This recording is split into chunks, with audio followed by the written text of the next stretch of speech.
Ndichikutambire zvekare pano paTrari 263. Nyaya ndo inezvomuzora nhasi inyaya iyo yatika kurushinga muvillage iyo inonzi Rusambo ndokwaitikira nyaya iyi.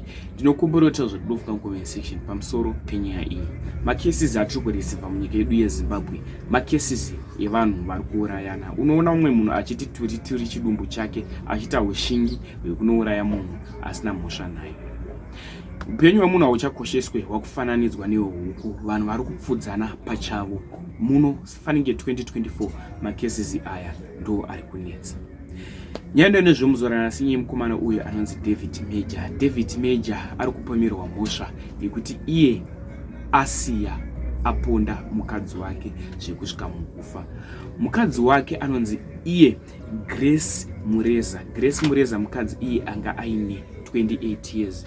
Vanhu vachitaura nyaya iyi zviri kunzi David Major aigara nemukadzi wake. Vachigara nemukadzi wake, vanhu pavamuka makusini vawana Grace ari payadi but akafa.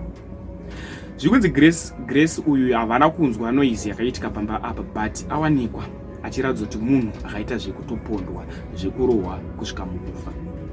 Chiri kunzi murume uyu ndiye akaponda mukadzi uyu. Murume uyu haasi kutowanika zvichiratidza kuti munhu uyu ari kufungirwa kunzi akatiza.